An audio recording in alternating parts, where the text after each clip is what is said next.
오늘 우리에게 주신 하나님의 말씀은 신약성경 마태복음 11장 28절에서 30절 말씀입니다. 신약성경 17페이지 마태복음 11장 28절에서 30절 말씀입니다.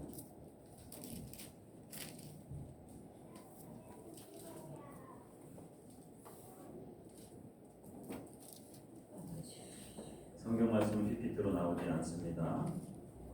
성경을 찾아서 다 같이 읽도록 하겠습니다. 찾으셨으면 다 같이 일어나셔서 마태복음 11장 28절 제가 읽고 29절을 여러분들 30절을 우리 같이 읽도록 하겠습니다. 수고하고 무거운 짐진 자들아 다 내게로 오라. 내가 너희를 쉬게 하리라. 나는 마음이 온유하고 온전하니 나의 무게를 메고 내게 배우라. 그리하면 너희 마음이 쉬우리니. 다 같이 이는 내 멍에는 쉽고 내 짐은 가벼우니라 하시니라. 아멘. 앉아주시기 바랍니다. 찬송가 412장입니다.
기도하겠습니다. 살아 역사하신 아버지 하나님, 이 시간 주의 말씀을 듣는 시간입니다.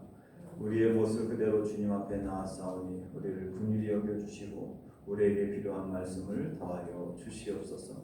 주님께 온전히 이 시간을 맡겨드리오며 모든 말씀 예수님의 이름으로 기도합니다. 아멘. 네, 오늘은 마태복음 11장 28절에서 30절 말씀을 가지고 내가 쉬게 하리라 제목으로 말씀을 나누도록 하겠습니다. 옆 사람과 인사하도록 하겠습니다. 세계적인 교회 잘 오셨습니다. 인사하겠습니다. 또 인사하겠습니다. 당신도 세계적인 사람입니다.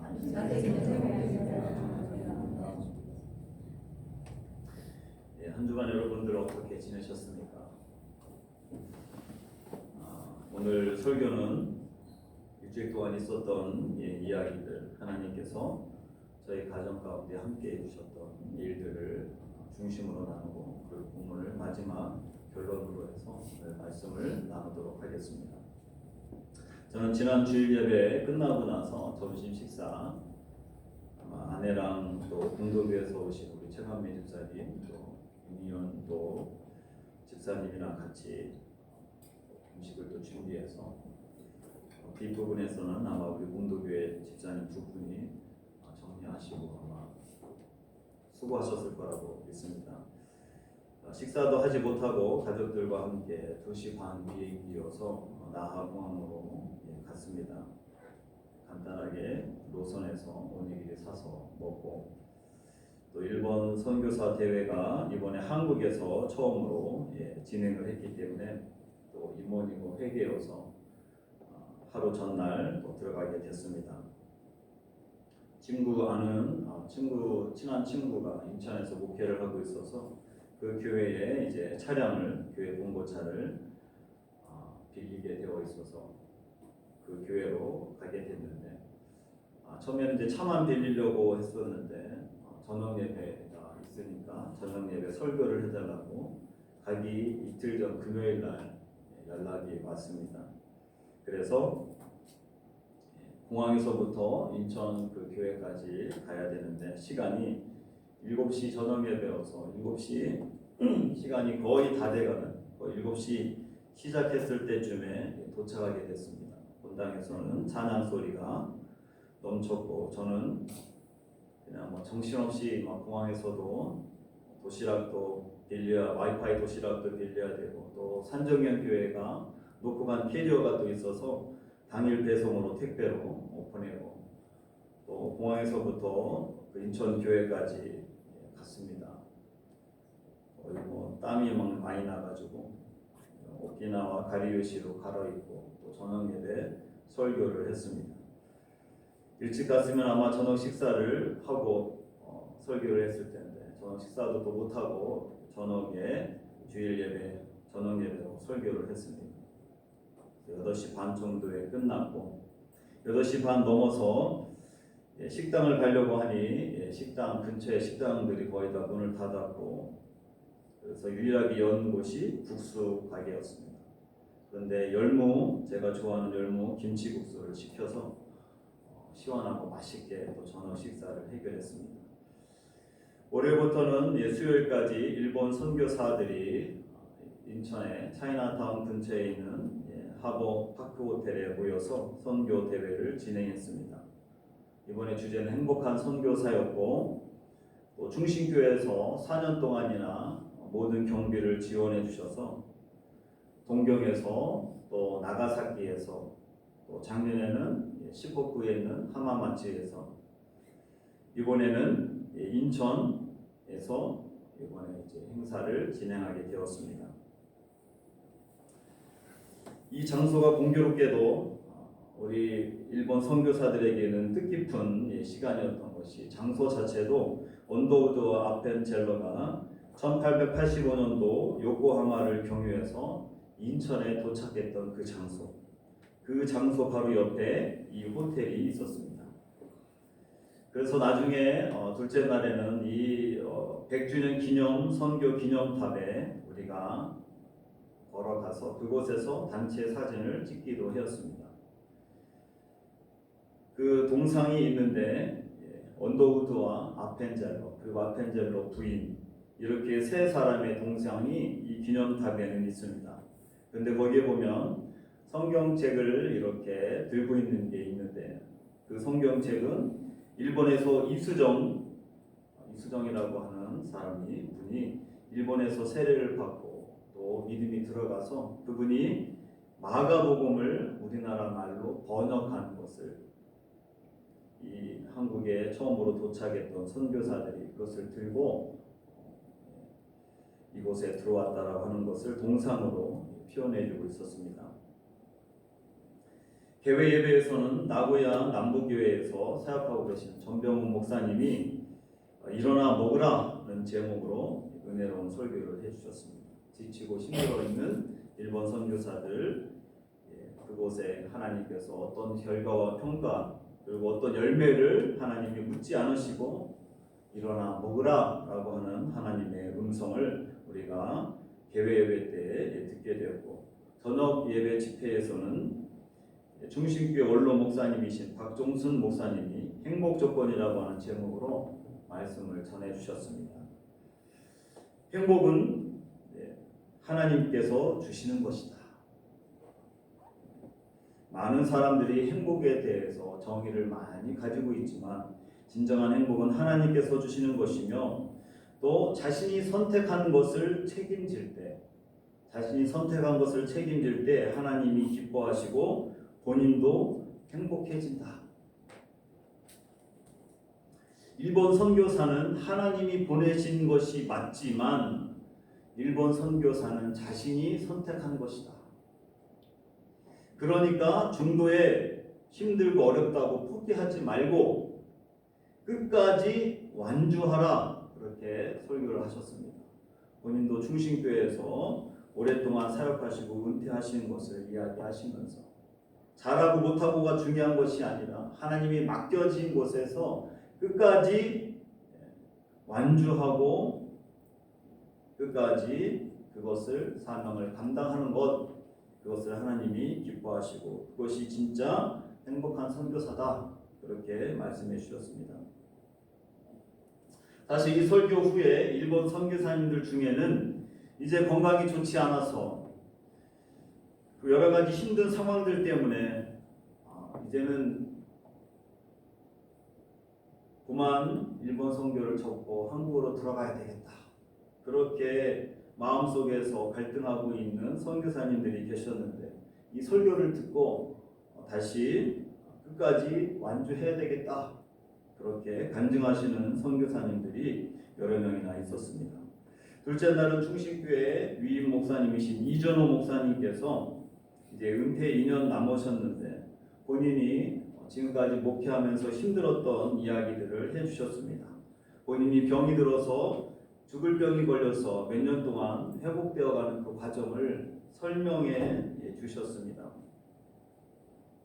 그리고 침대에서 병실에서 숨 쉴 능력도 자신에게 없다라고 하는 것을 깨닫게 해주셨다. 한 번 숨 쉬는 것도 이렇게 힘이 들고 내 힘으로 할 수 없구나 라고 하는 것을 본인이 깨달았다.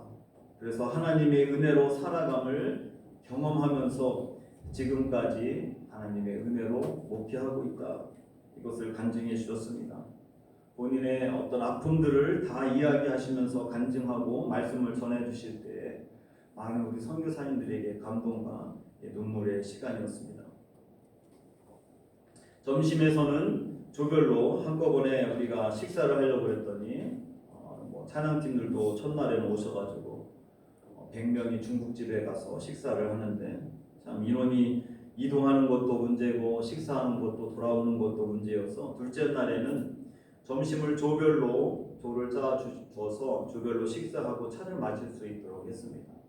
저희 조는 인천에서 부목사 사역을 하셨던 선교사님이 같은 조로 계셔서 그분이 차량을 통하여서 인천에서 유명한 보리밥을 하는 그런 식당으로 또 안내해 주셔서 식사하고 교제하는 시간도 가졌습니다. 그리고 나서 오후에는 우리 선교사님들 한 분 한 분 어떤 사역을 하고 계신지 소개하는 것과 함께 기도 제목을 나누는 시간을 전체가 다 모여서 시간을 가졌습니다. 최근에 오신 선교사님들, 거의 막내 선교사님들부터 시간을 할애했습니다. 그래서 나중에는 시니어 선교사님들 한 10분 정도는 기도 제목과 삶을 나누지 못하고 마치게 되었습니다. 그래서 내년에 하는 것으로 하고 또 바로 정기총회를 진행을 해서 새로운 임원들을 뽑았습니다. 이 정기총회에서는 2년 동안 사역하고 봉사하는 것인데 저는 이제 회계를 2년 동안 했습니다. 이번에 회장은 총무이셨던 교토의 동지사대라고 우리가 이제 일본어는 도시샤라고 하죠. 그 도시샤의 신학부에서 교수 사역을 하고 계시는 우리 이원중 선교사님이 이번에 회장이 되셨습니다. 이번에 또 의미가 있었던 것은 우리 대한예수교 장로회 통합교단의 PCK라고 하는데 PCK 선교사들의 54년의 총회 파송 선교사들의 역사를 책으로 이번에 만들어서 한쪽은 이제 한국어로 한쪽은 일본어로 그래서 책을 이번에 발간이 돼서 이번에 나눠주고 또 가져오기도 했습니다. 우리 도서관에다가 2층에 있는 미니 도서관에다가 제가 비치해 놓을 테니까 여러분들 참고해 주시면 좋은 자료가 될 것 같습니다. 저에 대한 기록들도 거기에 나오게 됩니다. 이번에 이제 저는 서쪽을 담당하는 이제 총무가 되었습니다. 그리고 내년 일본 선교사 대회는 원래 올해 오키나와에서 하려고 했다가 충신교회 원로 목사님의 건강이 좋지 않으셔서 한국에서 했으면 좋겠다라고 해서 오키나와에서 한국으로 변경이 된 것이었기 때문에 내년에는 일본 오키나와에서 우리가 일본 선교사 대회를 하기로 결정을 했습니다. 또 일본 선교사님들 중에는 아직 오키나와에 오지 못하신 분들도 계셨고 또 오키나와에서 한다고 했더니 많은 사람들이 다 찬성을 하고 기대를 해주셔서 내년 8월 16일부터 3박 4일 일정으로 진행될 계획입니다. 재정이라든지 강사라든지 여러 가지 상황들을 위해서 우리 성도님들이 기도해 주시면 감사하겠습니다. 그리고 내년에는 또 골드 위크 기간 5월 4일 화요일에는 서남지방에 우리 제단기독교회 서남지방의 총회가 우리 교회에서 있을 예정입니다. 내년에는 일본 선교사 대회와 또 서남지방의 또 총회가 저희 교회에서 준비 중에 있습니다. 이 모든 것들이 하나님의 은혜 가운데 진행될 수 있도록 여러분들이 기도해 주시면 감사하겠습니다. 내년 선교사 대회는 교회에서 가까운 호텔을 찾고 집회를 교회에서 할 수도 있고 또 숙소가 멀어지면 호텔 안에서 모든 순서를 진행할 수가 있습니다. 아직 결정된 것은 아무것도 없지만 저희 교회는 어쨌든 우리 일본 선교사님들이 방문하셔서 대회 예배든지 폐회 예배든지 저희 본당에서 예배를 드릴 예정입니다. 저녁 시간에는 우리 장로신학대학교 상담학 교수님이신 이상옥 교수님이 오셔서 행복을 전하는 사람들이라고 하는 제목으로 말씀을 전해주셨습니다. 그날 저녁은 호텔 뷔페로 정말 맛있는 음식들을 너무 많이 먹어서 사실 이 설교에 집중하기가 쉽지 않았습니다. 그리고 그날 그 집회의 축도는 일본 선교사로 은퇴하신 지 3년이 되신 정인아 선교사님이 나오셔서 축도를 해주셨습니다. 은퇴하시고 평택 쪽에서 지금 이제 거주하고 계신데 이번에 오셔서 자신이 평생 동안 일본 선교사로 마무리 지을 수 있었던 성경 말씀 한 구절을 읽어주셨습니다. 그리고 자신이 고등학교 때 우리 대선배이신 옛날에 교토교회 목사님으로 계셨던 고 양형천 선교사님이 자신이 고등학교 때 부산에 오셔서 설교를 하셨는데 그 설교가 자기가 평생 일본 선교를 하면서 가슴에 품어두었던 말씀이었고 그 말씀을 우리 후배들에게도 같이 나누고 싶다고 하면서 축도 전에 요한복음 8장 29절 말씀을 읽어 주셨습니다. 나를 보내신 이가 나와 함께 하시도다. 나를 보내신 이가 나와 함께 하시도다. 나는 항상 그가 기뻐하시는 일을 행함으로 나를 혼자 두지 아니하셨느니라. 이 말씀을 읽어주시면서 듣는 우리 모두에게 큰 울림이 있었고, 그 축도가 한편의 설교보다도 더 많은 선교사들에게 힘이 되었던 말씀이었습니다. 수요일은 이제 폐회 예배와 여러 가지 정리를 했고, 저는 이제 회계여서 돈 계산하느냐고 인사도 제대로 할 수 없을 만큼 바빴습니다.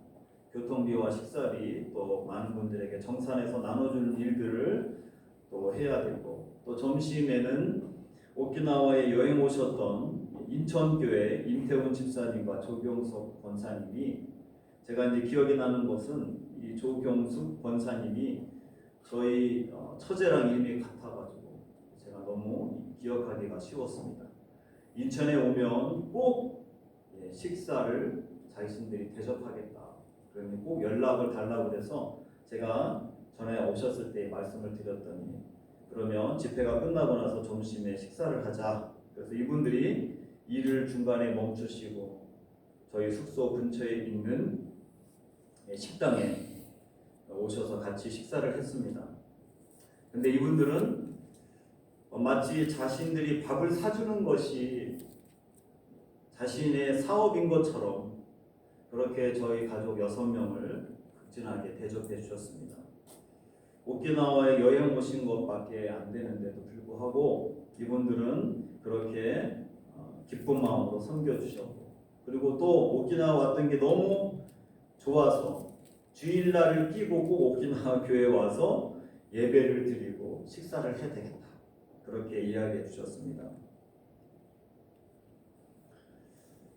그리고 이제 끝나고 나서는 은퇴 선교사님, 아까 축구하셨다고 했던 은퇴 선교사님이 지하철 타고 그 인천까지 오셨다고 하는데, 돌아갈 때도 지하철 타고 가신다고 해서 저희들이 가는 길에 아산의 어머님 집으로 가는 길에 모셔다 드려야 되겠다고 해서 그분을 동생이 목회하는 현덕 영락교회라고 하는 곳에 저희들이 모셔다 드렸습니다. 그래서 모셔다 드리고 바로 가려고 했는데 사택에 들어와서 차 한잔 하라고 해서 저희 6명이 그 2층에 있는 사택으로 올라갔습니다. 2층에는 큰 개가 한 마리 있었는데, 너무 큰 개인데 그 개가 너무나도 우리를 반겨주었고 꼬리를 흔들고, 오히려 이 목사님과 사모님은 처음 보는 사람들이 왔는데도 짖지도 않고 우리 아이들이랑 같이 짧은 시간이지만 그 개와 함께 또 행복한 시간을 보냈습니다. 그래서 그 개는 유기견이었는데 유기견 센터에다가 맡겼더니 사람들이 찾아가지도 않고, 그리고 그 개를 죽인다고 하면서 목사님 부부에게, 신고했던 목사님 부부에게 그 개를 키울 수 있도록 해줬다고 합니다. 그리고 저희들은 이제 시골 어머니가 계신 아산에 이제 내려와서 행정복지센터에 가서 문 닫기 20분 전에 아이들 지난번에 주민등록증을 신청을 했었는데 그것을 찾고, 이번에 또 보육과 지원금이라고 해서 저희 가족에게 75만 원이 나와서 그것을 하루 만에 다 써야 된다. 8월 31일까지 보육과 지원금이 끝난다고 해서 우리가 정말 그 근방에 있는 마트에 가가지고 제가 이제 아이들한테 먹고 싶은 거, 사고 싶은 거 다 쓸어 담아 해가지고 카트 2개로 나눠가지고 그것을 담았습니다. 그리고 제 앞에 빵집이 있어서 빵들이 너무 맛있는데 그 빵을 딱 사려고 하는데 빵 이름이 너무 신기한 이름이 있는 거예요.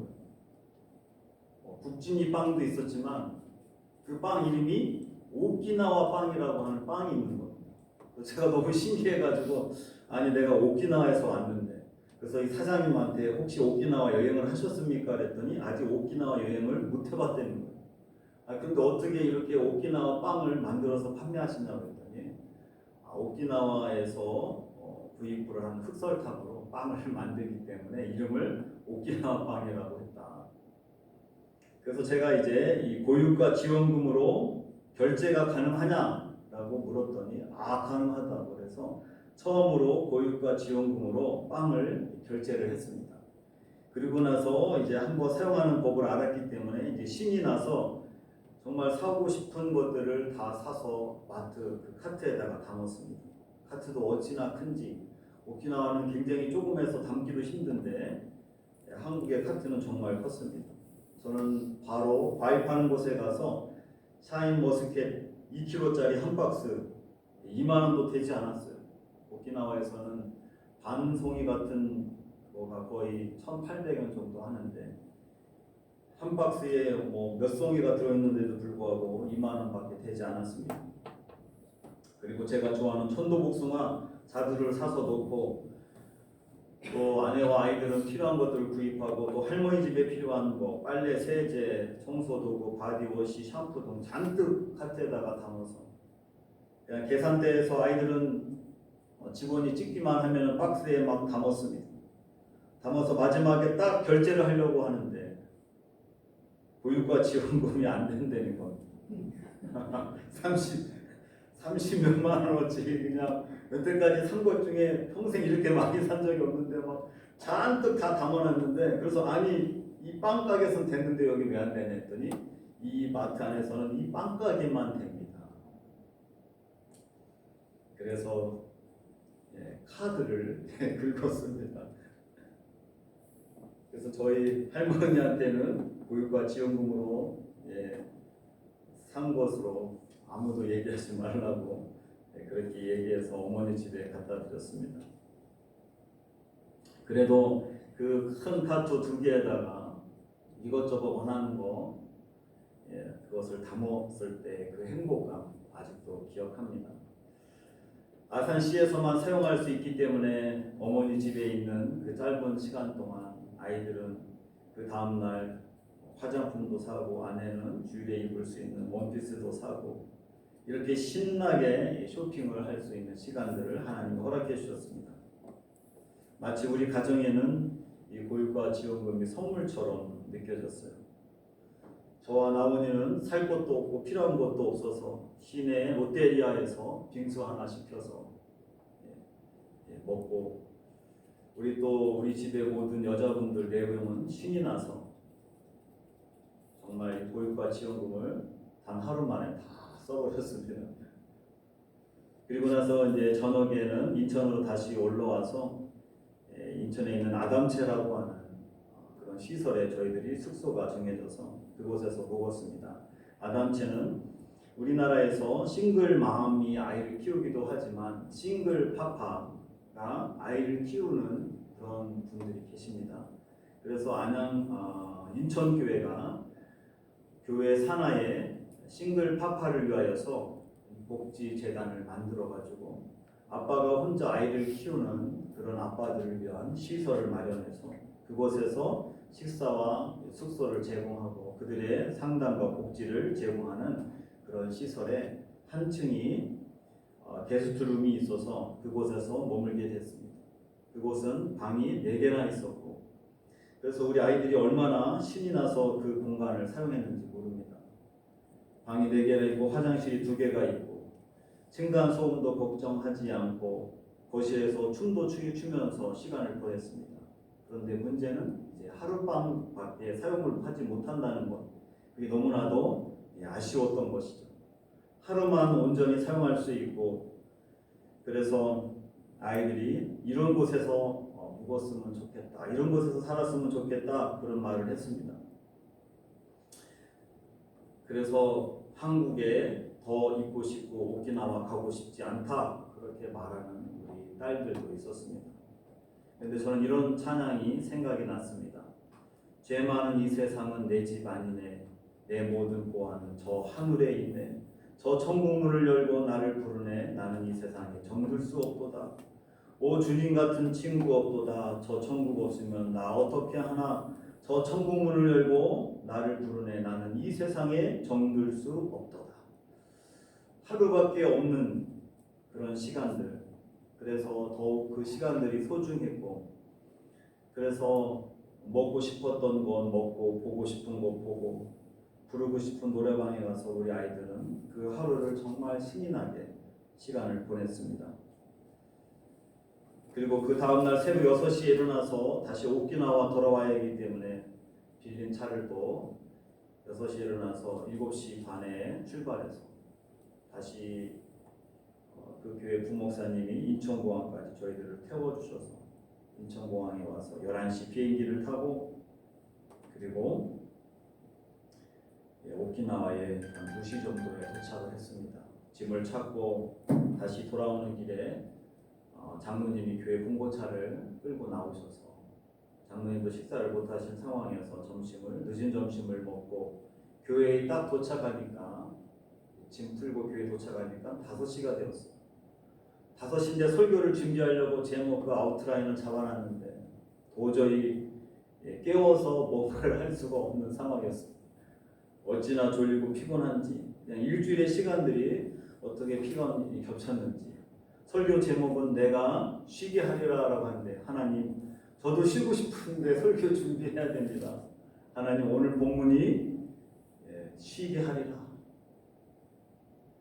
쉬러 간 것이 아니라 정말 몸에 이제 피곤이 몸에 다 쌓여 있어서 더 이상 설교를 준비할 수가 없습니다. 그럼에도 불구하고 오늘 본문을 가지고 제가 설교를 해야 되는데 하나님 어떻게 해야 되겠습니까? 그래서 오늘 있었던 이야기들을 함께 나눠야 되겠다라고 해서 오늘 이렇게 제가 오랜 시간 동안 있었던 이야기를 함께 나눴습니다. 오늘 본문은 제가 2021년도 7월 18일 날에 주일에 설교했던 본문입니다. 이 본문을 통하여서 최근에 한국에 있는 많은 사람들 그리고 한국 사람들이 끊임없는 경쟁과 또 성과주의 그리고 이 불확실한 미래로 현대인들은 쉬어도 쉬는 것 같지 않은 그런 삶을 살아가고 있습니다. 영적으로 피로와 또 번아웃의 사회 속에서 살아가고 있다고 하는 것이죠. 또 최근에 불면증으로 고생하는 사람들이 점점점 더 많아진다라고 합니다. 휴가를 가려고 해도 많은 인파들로 인하여서 제대로 쉬지 못하고 어디를 가나 많은 사람들 때문에 스트레스와 또 신경을 많이 쓰게 된다라고 하는 것이죠. 이번에 어머니 집에 도착했을 때 도착하자마자 시골 교회의 성도님이 목사님 가족 4명, 그 다음에 권사님들 3명, 그리고 새롭게 오신 성도님 1분 해가지고 성도가 4명인데 그 성도 중 1명이 전립선 암으로 돌아가셨습니다. 동네에서 일을 제일 잘 많이 하셨던 아저씨였는데 최근에 제가 봤을 때도 건강한 모습이었었는데 전립선 암이 머리까지 전이가 되어서 3개월 산다고 했던 분이 일주일 만에 돌아가시고 만 것입니다. 저희 어머니께서 지난주에 그분이 오셨을 때 어머니가 그렇게 이야기하셨다고 합니다. 죽어야 가족들이 힘들지 않는다. 3개월 동안 병원에 저희 어머니도 10년 전에 저희 아버지께서 중환자실에서 3개월 넘게 계신 적이 있었습니다. 그때 3개월 동안 잠깐 면회를 하기 위해서 매일같이 병원에 오셨던 그 어머니 70대 중반이 넘으신 분이 거의 80이 다 돼가시는 분이 병원에 쪼그려가지고 그 면회 시간을 기다리고 김밥을 먹어가면서 3개월 이상을 고생하셨던 그 어머니께서 혼자 또 계시는 권사님을 위해서 그런 말을 하셨는데 그 말 하시고 나서 그 주에 그분이 그 성도님이 돌아가신 겁니다. 그래서 어머니께서 마음이 많이 힘드셨어요. 최근에 동네에 계신 분들이 70세 초반 중반 되시는 분들이 아저씨들이 너무나도 많이 돌아가시는 거죠. 암으로 뭐 여러 가지 병으로. 근데 어머니는 이제 5개월만 있으면 90세인데 자신보다도 15살 밑에 있는 남자들이 돌아가시는 거 장례식을 하지 않으셨는데 제가 그 권사님과 너무 친하기 때문에 장례식에 가겠다고 했더니 저희 어머님이 지팡이를 치고 그 장례식장에 함께 가셨습니다. 조문을 할 때 우리 어머니는 그 상주 앞에서 그냥 철푸덕 앉으셔서 쓰지도 못하고 허리가 아프셔서 철푸덕 앉으셔서 내내 눈물 콧물을 흘리시면서 우셨죠. 그러면서 어머니는 장례식장에 갔다가 오시면서 빨리 죽어야 되는데 라고 하는 말씀을 하셨어요. 빨리 죽고 빨리 쉬고 싶다라고 말씀을 하시는 거죠. 그래서 제가 늘 이야기하는 것처럼 우리 나온이 장가 갈 때까지 사셔야 됩니다. 장가 가시는 거 보고 가셔야 됩니다. 그렇게 제가 늘 이야기합니다. 많은 사람들이 죽는 것이 쉬는 것처럼 생각할 수도 있어요. 그러나 오늘 우리 주님은 수고하고 무거운 짐진 자들아 다 내게로 오라 내가 너희를 쉬게 하리라. 그 쉬게 한다고 하는 말이 죽게 하겠다라고 하는 말씀은 아니지 않습니까? 그렇다면 이 말은 과연 무슨 뜻인가? 성경 속에서 이 쉼과 안식이라는 단어가 4가지 원어가 나오게 됩니다. 구약 성경에서는 사바트라고 하는 단어와 르하우라고 하는 단어가 나오고 신약 성경에서는 아나파시우스라고 하는 단어와 그 다음에 카타파시우스라고 하는 단어가 나옵니다. 근데 그 단어들을 보면 안식이라는 게 도대체 쉬라고 하는 것이 도대체 무엇인지 우리가 그것을 알 수가 있습니다. 사바트라고 하는 단어는 멈추다, 그치다라고 하는 뜻을 가지고 있어요. 그리고 르하우는 머무르다, 안주하다는 뜻을 갖고 있습니다. 쉽게 얘기해서 내가 하려고 하는 내 생각과 내 힘으로 하려고 하는 것을 멈추는 것, 그 멈추고 하나님이 주시는 그 지혜로 하나님과 함께 하는 것, 그게 바로 사바트며 그게 바로 안식이고 그게 쉼이라고 하는 것입니다. 그리고 루아우라고 하는 그 단어는 조금 전에도 이야기했던 것처럼 그 단어는 머무르다라고 하는 뜻을 갖고 있습니다. 안주하다, 머무르다. 안식이라고 하는 것은 죽어서 하나님 앞에 가는 것도 최종적인 안식이지만 하나님 안에 머무른 것, 하나님과 함께 동행하는 것, 하나님 안에 안주하는 것, 그것이 바로 쉼이며 안식이 된다라고 하는 것입니다. 나의 노력과 내 힘으로 세상을 살아가는 사람들은 늘 금방 지치고 피곤합니다. 내 힘으로 살아가는 인생이 너무 힘이 드는 것이죠. 그래서 자주 힘들다, 쉬고 싶다 이런 말들을 달고 삽니다.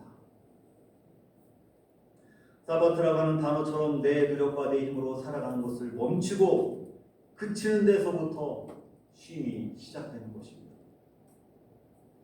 중심교회 이전호 목사님이 죽을 병에서 병원에서 입원했을 때 숨을 쉴 능력도 숨을 쉴 힘도 내게 없구나. 숨을 쉬고 싶은데 호흡이 안 돼서 기절하셨다라고 하는 거예요. 그러면서 목사님의 고백이 숨을 쉬는 것도 하나님의 은혜와 하나님의 도우심이구나. 내 힘으로 되는 게 아무것도 없구나. 그것을 깨닫고 하나님 안에 머무르고 안주하는 것, 그것이 바로 안식 누아흐라고 하는 것입니다. 단순히 멈추는 행위에서 끝나지 않고 하나님의 임재 안에 머무는 것, 그럴 때 하나님은 우리에게 진정한 쉼과 안식을 허락해 주시는 것입니다. 신약 성경에서 나온 2개의 단어는 아나파우시스라고 하는 단어와 그 다음에 카타파우시스라고 하는 단어. 아나파우시스라고 하는 단어는 오늘 본문에 나오는 쉬게 하리라고 하는 단어입니다. 신약 성경에서 이 쉬게 하리라고 하는 이 단어는 새롭게 하다, 재충전하다라고 하는 단어의 뜻을 가지고 있어요. 예수 그리스도의 멍에를 맬 때 주님을 위해서 내가 더 헌신하고 사역할 때 주님께서 주시는 참된 회복, 재충전이라고 하는 것이죠. 참 신기하게도 교회에서 일하시는 분들 보면 한 가지만 해도 힘이 들 텐데 자꾸 일하시는 분들이 계세요. 오늘 주님께서 말씀하시는 것처럼 오늘 본문에 뭐라고 말씀하십니까? 나는 마음이 온유하고 겸손하니 나의 멍에를 메고 내게 배우라. 그리하면 너희 마음이 쉼을 얻으리니. 주님의 멍에를 메면 맬수록 하나님께서 주시는 그 쉼을 누리게 된다라고 하는 것입니다. 하나님의 일을 하지 않고 더 멀리 가면 멀리 갈수록 세상의 일로 내가 하고자 하는 내 힘과 내 능력 때문에 오히려 더 힘이 들고 더 지치고 더 쉬고 싶고 그런 삶을 경험하게 되는 것이죠. 주님께서 쉬게 하리라고 하는 말씀 아나파시오스라고 하는 그 단어는 주님의 멍에를 맬 때 새롭게 되며 재충전된다라고 하는 것입니다. 또 히브리서 4장에 나오는 카타파시오스라고 하는 단어는 하나님의 완성된 안식, 하나님 나라에 들어가서 누리는 최종적인 안식, 종말론적인 안식을 이야기합니다. 오늘 성경에서 나오는 이 네 가지 단어를 다 종합해 보면 안식과 쉼을 이라고 하는 것은 내가 하려고 하는 것을 멈추고 샤바트죠. 하나님 안에 머물며 느아후 그리고 예수님 안에 주님이 주시는 그 멍에를 온전히 맬 때 내 영혼에 재충전이 되고 그리고 완성될 하나님의 나라 우리의 본향 하나님의 나라를 소망하면서 살아가는 것 그것이 바로 우리가 누리는 참된 안식이라고 하는 것입니다. 말씀을 정리하겠습니다. 주님은 수고하고 무거운 짐진 자들아 다 내게로 오라 내가 쉬게 하리라 말씀하고 계십니다. 우리가 주의를 지키고 예배를 드리는 것 이것은 나의 노력과 방법을 멈추고 하나님 앞에 머물고 예배하는 것입니다. 주님을 온전히 주의를 온전히 지키면서 예배할 때 참된 안식과 쉼을 얻게 되는 것입니다. 그렇게 예배할 때 하나님은 우리의 영에 재충전되는 아나파시오스의 은혜를 임하게 하시고 더 나아가서 참된 안식처 하나님의 나라를 우리가 소망하면서 살아가게 되는 것입니다. 그래서 힘이 들고 지쳐도 끝까지 완주할 수 있는 것 그것은 우리의 영원한 안식처 본향 하나님의 나라가 우리 앞에 있기 때문입니다. 그 안식 영원한 하나님의 안식을 위하여서 끝까지 맡겨진 사명들을 완주하고 끝까지 그 일을 감당하는 저와 여러분들 모두가 되시기를 주님의 이름으로 축원합니다. 기도하겠습니다. 사랑사신 아버지 하나님 내가 쉬게 하리라 말씀하신 대로 오늘 주님이 전에 나와 주의를 지키며 하나님 안에 멈추고 머물며 주님의 멍에를 메고자 하는 하나님의 백성들 위해 참된 쉼을 참된 안식을 더하여 주시옵소서. 영원한 하나님의 나라 그 본향을 향해서 끝까지 내가 맡겨진 그 사명을 완주할 수 있는 믿음의 성도들 되게 하여 주시옵소서. 감사하며 예수님의 이름으로 기도합니다. 아멘.